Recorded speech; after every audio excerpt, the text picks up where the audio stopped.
Hey,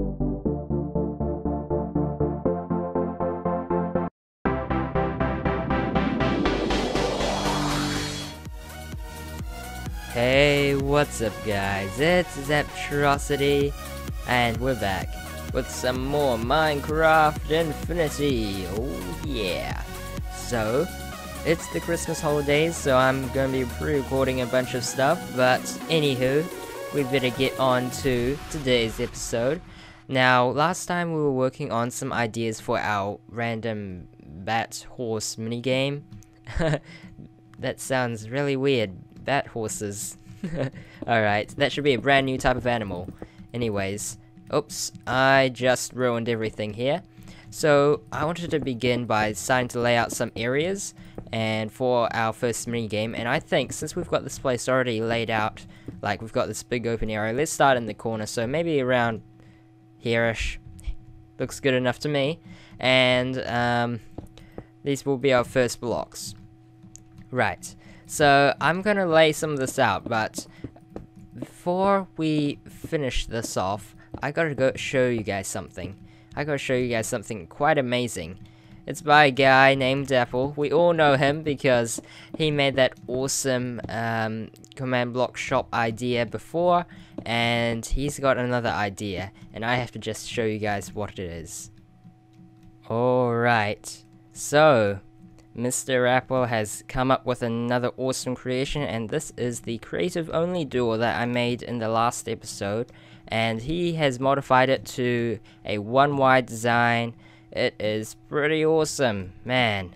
This guy, he can create some awesome stuff. However, in my world, I don't really need a one wide design or anything. My kind of sort of compact design is okay for what I've got, but it's something I had to show you guys. Pretty awesome. So you stand here, push the button, and you can get through. Very nice, very nice. And it's creative only, so if we hop into survival mode like so, it will not activate, which is awesome. And how it works is if we push the button like so, you can see it places a redstone torch, and that is very, very cool. Now, I was doing some messing around before, and what we can also do is set the coordinates here to, no, not 12, -2, 64, 0, with a radius of, maybe 2, and we'll just replace the other command block that's over here, and we'll just replace it to the same thing, so that we get the same command popping back again. There we are. Done. And now it will check check at this block right here, this door block, and then it'll check in a radius of 2. So I think it goes 1, 2. So if I'm in this radius area here, then in that little tiny circle or diamond or whatever, then it will allow me through. So from far away, nothing happens. But I think if we're like right here, the door opens. So that's great, because if we did not have that, we would be able to activate the door from super far away. And if someone's over here in survival mode, spamming the button, and then there's the creative guy over there, it opens the door. So that is a little modification right there. So it checks that block right there, which if you look right there, that's -2, 64, 0. And basically, we put those in, and it checks in a radius of 2 around that point, which is very cool. Very cool. So, some helpful command blocks tips right there. Anyways, I think that's enough for the shop. Oh no, this isn't the shop. This is the door. So, that's enough for that, and let us move on. Right, now I've got a bit of an area cleared out, well, not cleared out, marked out for the little bat horse arena thing, and it looks okay. I'm using Bedrock at the moment, and this is going to be like the top layer here, and this will be all filled in and stuff. I'm just wanting to get the kind of dimensions sorted out, so this area inside this box is where you'll be doing all your action. I was thinking about having this close to the void level, so that when your horse or bat got hit and died, you would fall into the void. And that was a good idea, but the only problem was that you can only build to a certain limit right here before you cannot build any further. Right there, you can see I cannot build any further because the Y value is too little, as you can see. So that would mean we'd have to, you know, limit it to that block right there, this layer right here. And because of that, I was afraid that bats would randomly swim underneath and go flying out here, and they would be free from the arena. And yeah, I don't think they can though, but just to be on the safe side, we're not going to take any risks, alright? So we're just going to stick with this, and what we're going to do is have lava at the bottom so that you would still die, but I'm not too sure. Not too sure. With lava, however, you still have a bit of time before you know, actually die, because you fall into lava, you take a bit of damage, and then you die. So it's a little difficult because the person stuck in the lava could potentially reach out and grab some more bats, grab hold of another horse and jump back on. But I don't know, maybe at a certain point we could have tripwires, but the bats could go through them. There are all sorts of problems. So I think lava is the simplest solution. For now, we'll have to do a bit of testing to see which is the best solution, but I don't want to worry about that too much. Now, a problem I faced in kind of coming up with this idea is the bats. The bats. How would we get rid of the bats after the game? The bats would be flying around everywhere, and how would we get rid of them? I just don't know what to do with them. So I kind of thought maybe a bunch of explosions everywhere, and that would kind of clear it up. That would be kind of laggy. But another idea was to have potions scattered around here that would just litter the whole arena after the match, and they'll just fall from like about this level downwards into the void or lava, and that would happen over and over again. So that means bats in here will probably be hit, and I think it should work out okay. So what I want to do is fill in these walls with bedrock. We might make it all pretty afterwards, but we want to do that first, and then let's try and set up some system where we can get lots of potions everywhere. Right, so here is my crazy idea. We have a minecart command block here. A command block writing minecart command, whatever. This thing right here. What I really love is the texture. Look at that cute little command block in the minecart. Ah. Alright, anyways, in this here I have a pretty massive, whoa, quite a command to take in here.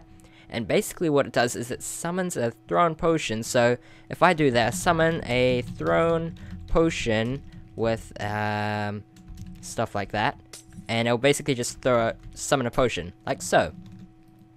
And basically we edit the potion, so the potion is the ID 373.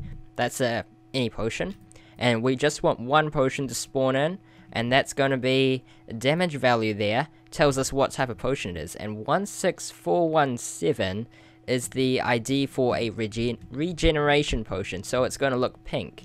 Alright, this damage value right there only tells us what it's going to look like, and I decided to make it pink, right? Just, you know, for the sake of it. And then we have a tag here, and now this is where we edit the potion effect. Basically we give it ID 7, which is harming, and we give it an amplifier of 120, so that's level 120 harming. Yeah, so you know how we can get a potion of harming. Let's see if we can find one. Potion of harming somewhere in here. Come on. Anyway, anytime now we'll be able to find it. Here we are. It's potion of harming level 2 there. Instant damage 2. This here is instant damage level 120, which is definitely gonna kill things. I try to go higher, like 127. I thought was the maximum. However, when I went to 127, it didn't kill the mob. And I'll have to show you guys some of my experiments right there. So, what we basically have is, if you didn't know, if we get a command block on an activator rail, it does something very funny. So, let's just say we write here, say hi. And basically, if we get a normal command block, which is just 137, and we make it say hello. Hello. There we are. And we flip this lever, it says hello. Flip it again, it says hello again.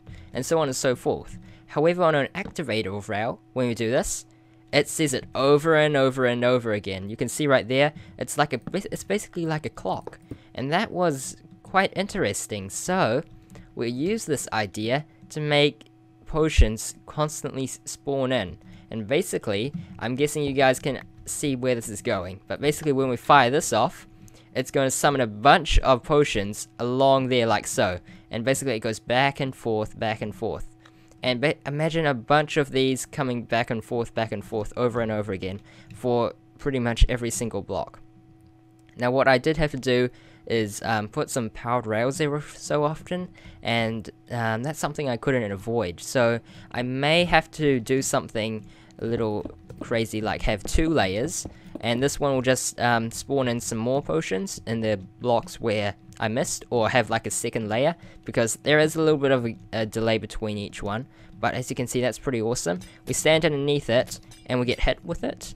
Now this is not regeneration, do not get fooled, it just looks pink. Looks pink for to make it look pretty. But if we throw a mob underneath it, there's a different story.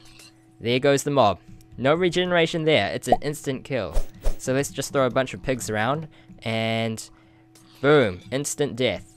Yes, that's exactly what we want. And hopefully these hit the bats, and when it does that, it will kill off all the mobs in this arena. So we just have this minecart going back and forth, and to turn it off, all we do is flip the lever, and it will come back here and just stay there. So that is, you know, what we're going to try and get into. Now, the interesting thing is when we get to 127, I think 125 also didn't work, and 126, I'm not too sure. I'll have to look into that again, but if we let that go off again with an amplifier of 127, we can see that if we put our pig here and we wait for it to come back, we can clearly see that it doesn't instantly die. There we are. See? It still has heaps of life. See? Look at that right there, which is quite strange. I'm not too sure why it does that, but I don't know. I'm not going to mess around with that. We'll just leave it at 120 because we know that's pretty much an instant kill. So what I need to do now is set up a whole array of these along this whole arena, and basically it will be raining down with potions, which is pretty awesome. So I'll just basically stack these next to each other, and I'm also going to put in an extra layer just in case. We don't want any bats, you know, sneakily getting through, and hopefully after that it should turn out quite nicely.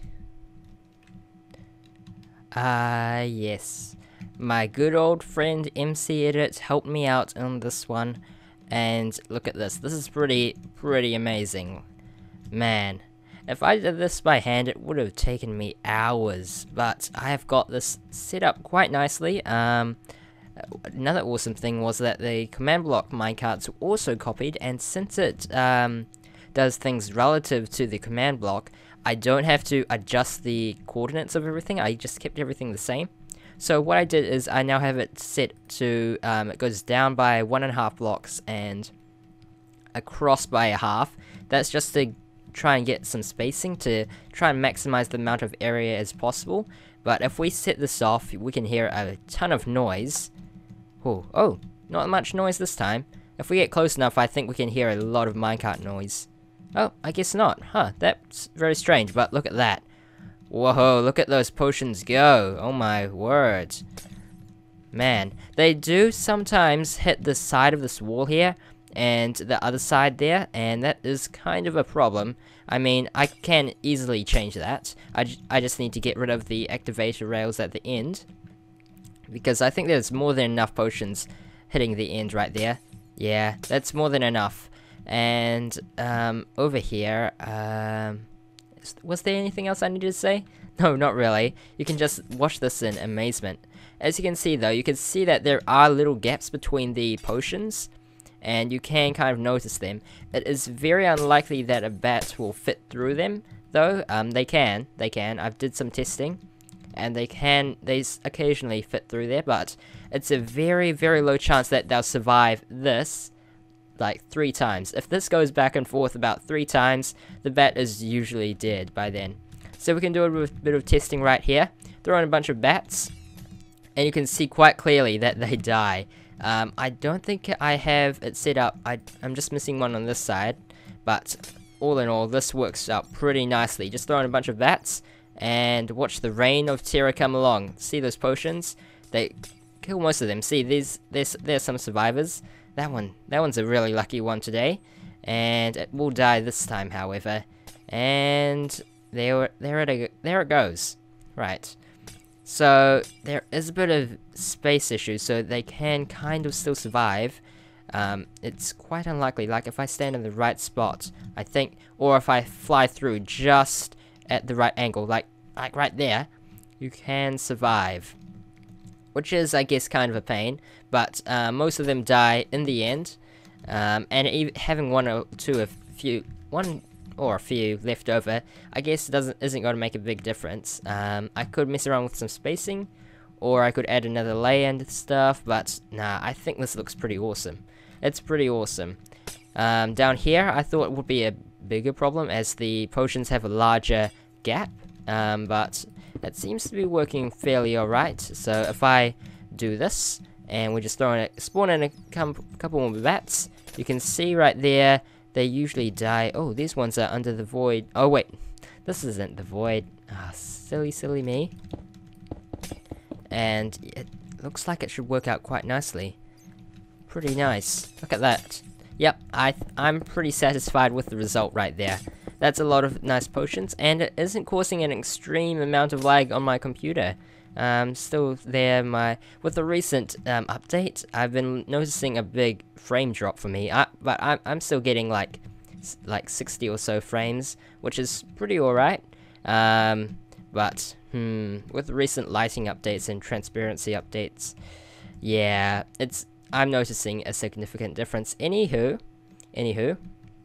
moving back to here, we should probably turn this off. It is causing a bit of lag. But yeah, overall, I'm pretty proud of this progress right here. I'm guessing we should move on to something else now. Now we've got a way of killing those bat horses. The bats should die, and the horses and the bats should die. We'll have to let that cycle a couple of times at the end of a match, and it should be all good. Very cool, very cool. Okay, so now I have placed lava at the bottom of our arena, and I've got a command block down there. I'll show you guys what that does in a second. And this should still work fine. It's just that the potions will just hit the bottom of this. Now, what I've done is made this lava like 3 high.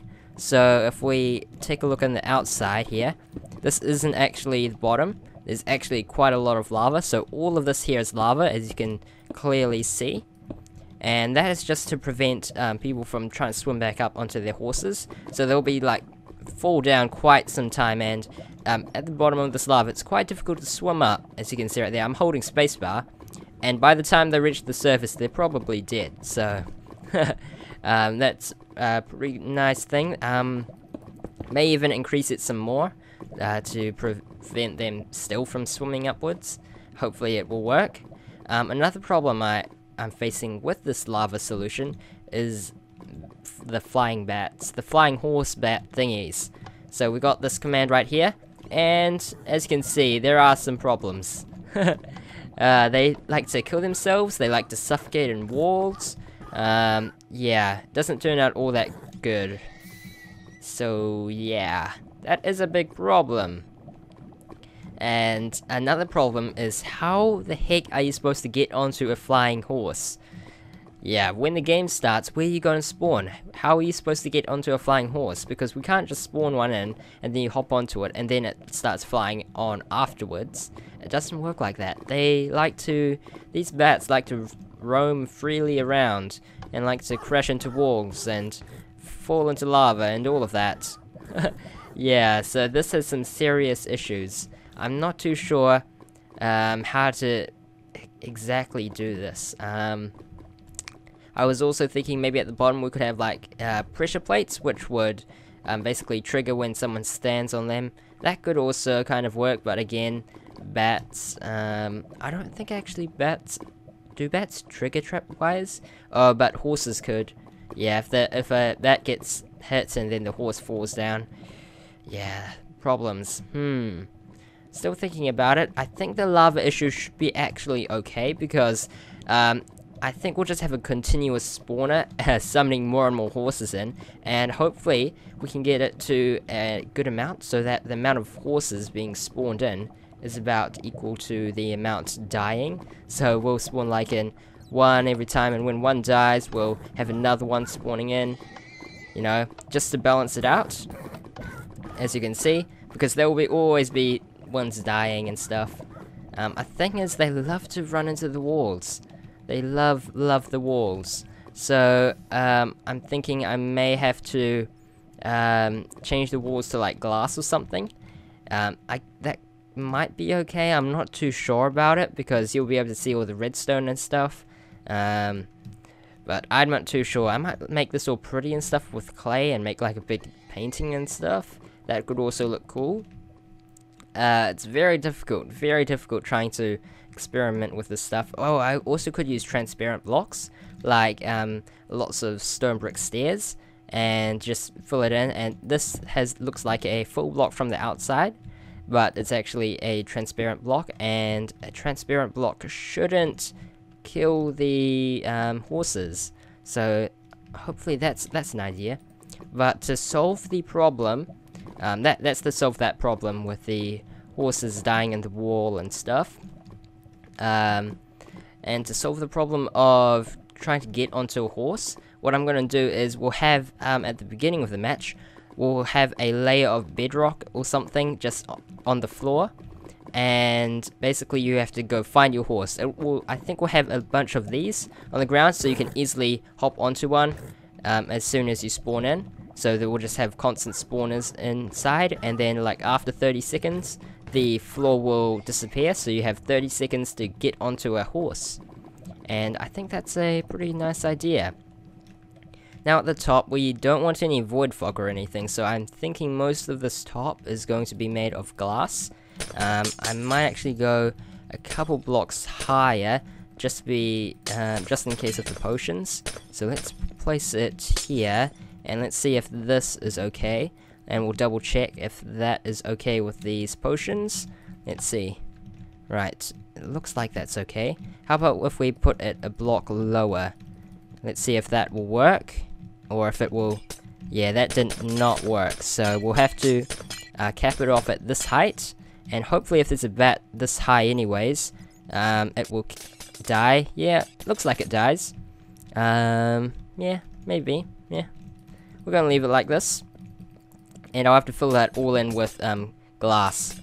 Yeah, alright, let's shut this off. This is causing some lag issues, but it's very cool. Oh, and at the bottom, you can see right there, they'll just you know, fall down and break those splash potions.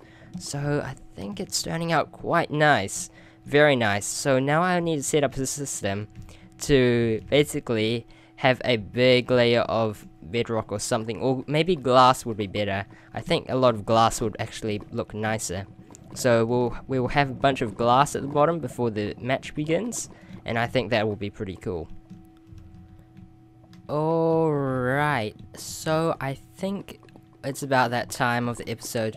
We may have to wrap it up for today. I still got to do that. I forgot all about that. I've been busy working on the system to create a floor out of glass, and just like the potions up there, I used this kind of command block system, command block minecarts, and I know that you can use like a ton of command blocks and just spawn in glass block by glass block, but that would mean a lot of command blocks, and I mean I could use that, but I have a feeling it might be a little laggy if I try doing that, and having a ton of command blocks spawn in a bunch of glass blocks all simultaneously, it might be a bit much. So with minecarts, it has a nice little animation. As you can see, the glass slowly form, and along with that, it should hopefully lower the amount of lag as it slowly builds up, instead of you know, spawning them all at once. So I'll show you right here. I've got it color coded, so the lighter one here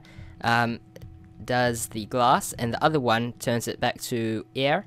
So it works like this. You just flip the lever and it slowly fills it up. Now it's not going to be entirely accurate because of the powered rails, but I've set it up so that on its journey back it should fill in the gaps. Now there is one teeny little problem, and that is, if you can see it already, there are gaps there and there. And the gaps are not, well, they are formed because right here I do not have an activator rail.